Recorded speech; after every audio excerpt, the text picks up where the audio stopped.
Instruction, Sherri Ybarra. Sherri, here to.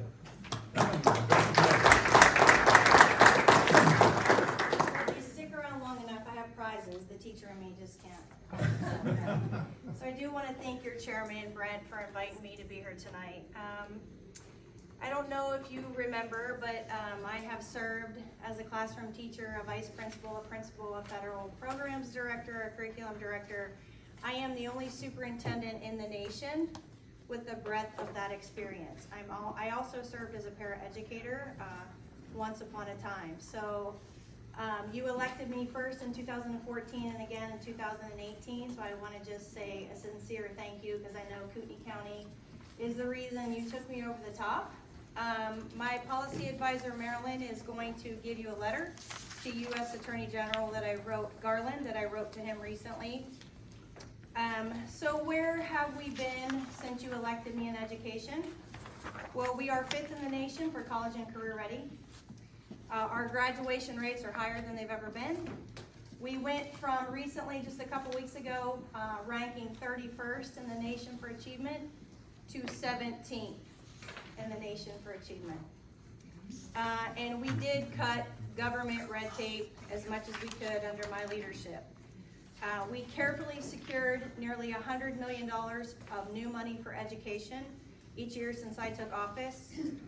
And that really includes targeting reading in the early grades to make sure our kids are reading on grade level. Now, one of the reasons I'm here with you tonight, as I talk to your chairman, is about a couple concerns that you have about a couple of things in education, which is social emotional learning and critical race theory. Am I right? Yes. Okay. So I do want to talk to you about the letter that's going to be circulated that I wrote to Attorney General Garland. And I had some strong words for him, but I will start with the fact that I think that social emotional learning has been co-opted by the left. I don't like that term either, but when you hired me to do this job, you really wanted me to look at safety in our classrooms.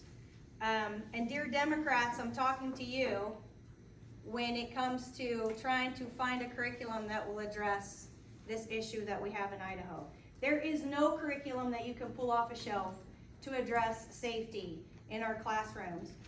But you hired me to look at the physical well-being of our buildings as well as responding to incidents like the one down in Rigby, Idaho, where the 11-year-old took the gun out of her backpack last spring and shot her classmates and the custodian. I visited that school just 24 hours after that incident, and there was still blood on the sidewalks and in the chairs, and those teachers looked very distraught. Their faces were white. They were very scared to be there. And that just proves that Idaho really needs to work on the safety of our classrooms. It's right here in our own backyard to prove it. But included in the safety conversation is the manifestation of things like depression and suicide, drug addiction. That knows no boundaries in our students. We face these issues equally.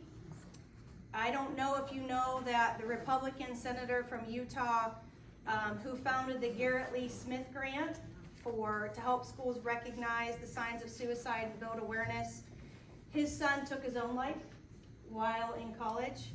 And my team applied for and secured that grant to help train our teachers. Our 2020 Idaho Teacher of the Year son came from a solid, loving family of which he contemplated suicide, and she said to me, when I got that phone call, I'm a teacher, I had no idea what to do. And then in 2018, I had a staff member take her own life after a day which seemed very normal. She was getting ready to retire. It was a Friday afternoon. I told her to have a good weekend, and then that weekend I learned she took her own life. I had no idea that she struggled with suicidal thoughts from the time that she was 18 years old. Her husband told me to share that story and make sure that I kept that alive in the state of Idaho. Did you know that we rank about 5th in the nation for suicide, Idaho? So correctly defined, social emotional learning, again, I don't like that term either, is really related to the Republican platform. Correctly defined, it means self-control, self-awareness, responsible decision-making, accountability for reporting incidences, and yes, Attorney General Garland, it also means including our parents in the conversation. Research shows that people who possess those skills can cope with life, everyday challenges that we all deal with on a daily basis. They can benefit academically and professionally and socially. And who doesn't want that for our students? Who doesn't want that as a mom of a public education student in the state of Idaho? What we're not interested in Idaho, I heard you loud and clear, is racial identities, artificial equity, marginalization, or just communities. Social emotional learning is not that. And there is a framework called CASEL that has been snatched up by Attorney General Garland's son-in-law.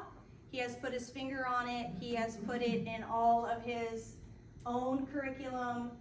So that's what we don't want. What we want is our parents involved in this effort. We want the Idaho Republican Party reflected in the safety of our schools. And I will quote the Idaho Republican Party's platform. We believe that in order for public education to be successful, schools and families should work together for mutual respect and cooperation. So I took great offense to our Attorney General Garland, who responded to the National School Boards Association and mischaracterized our parents as domestic terrorists. Of course, our parents have the responsibility of engaging with our school boards with respect and being lawful. But again, America was built on debate and built around pompous policies. And so I think school boards need to recognize the fact that we understand that sometimes parents are not going to agree with every little thing that we do, right? And they have the right to show up and they have the right to engage, and that's what we want. I think the other thing that we noticed during the pandemic is that parents were looking over the shoulders of their students at the kitchen table while they were online and not liking some of the stuff that they see. So we want parents back at the table, we want them with us, we want them to make those decisions. So let's talk about critical race theory, because I know that you have a concern about that too. And critical race theory is really hard to define, but it's something at the university level that is a philosophy. It talks about systematic power, it talks about tearing down Western civilization, and it's based on Marxist ideas. We know all about that. Yes, we are a diverse state. Just look around you, our neighbors and our friends. We have Native Americans, we have African Americans, we have a lot of immigrants from Mexico who came here to live and to work in beautiful Idaho and enjoy our outdoor lives and our great fiscal responsibility that we have, as well as our solid economic opportunities that we offer.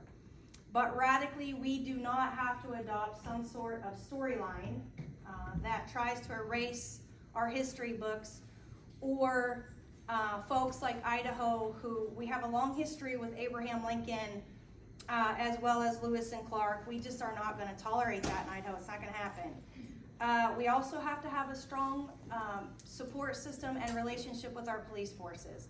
As the wife of a first responder and a police officer, I will accept nothing less. So with that, I've heard your concerns about some of our worst offenders, like the Coeur d'Alene School District.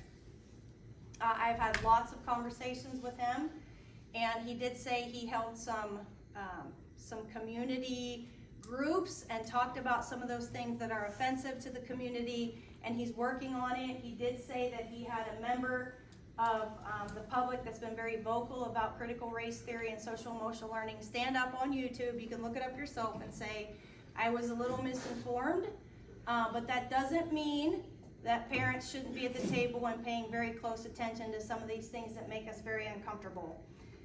The other thing that I've been doing as your state superintendent is going around talking to districts who have some of that offensive language that we as parents find a little strange, like in our textbooks. I think that some of the words that have been used around equity and culturally diverse pedagogy, things like that, are tied to critical race theory, and we need to be very careful about what's being adopted. But again, I, as your state superintendent, cannot tell districts what textbook to use. I have no say over the curriculum. The people that you need to be watching very closely is your school boards. And those people are elected and in charge of paying attention to the curriculum and the textbooks that are being chosen.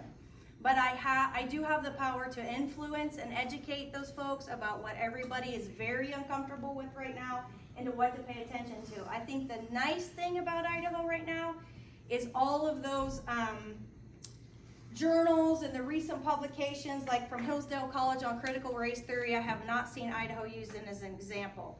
Now, I would be remiss to say it's not happening at all, right? That's not quite true. But I will tell you, it's probably about this big in Idaho, and what we want to do is hold that line, right? We're a very red state. We have high expectations. I appreciate that. I've been out visiting all of the government classes. I'm not saying it. What I saw was the Declaration of Independence, the Constitution being taught. Those are the things we want to see taught. Do I think that there's some small pockets out there that we need to pay attention to? Yeah. Do I think now is the time to educate ourselves about those things we need to be watching for? Yes.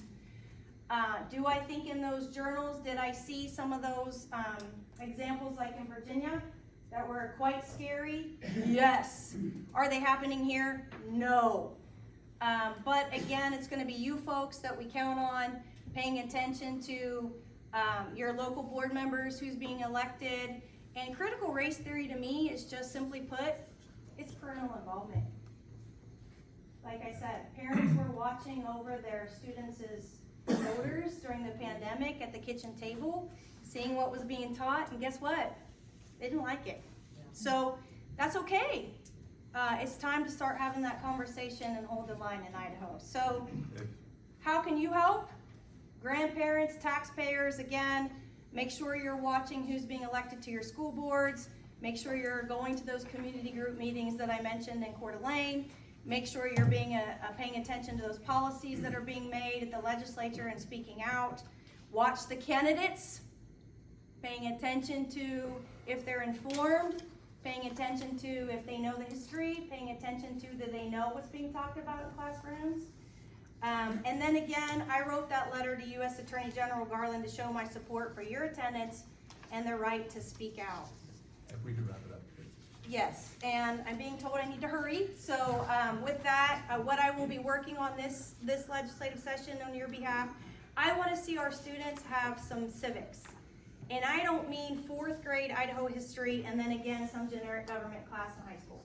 I want to see standalone civics where our voters are getting that opportunity to hear how to be civically engaged, because we've moved towards kind of a generic way of teaching government, and I want to see those voters that we can target and value our Republican values get a civics class. The other thing I'll be doing is supporting anything that the legislature brings forward around critical race theory. They did a good job, but it could be a little stronger. So anything they're bringing forward around that, I will be supporting. Again, I talked a lot. I need to hurry. I only have 10 minutes. So before I call it a night, if you will turn your letter over that I wrote to U.S. Attorney General Garland about his behavior and not wanting parents to be at board meetings, and I said no, that's not going to happen. Shame on you. You will see a smiley face on the back of your paper. If you have a smiley face, would you please let me know who you are? There. I have There we go. All right. T-shirts, which I will not unfold. You will need to unfold them yourself.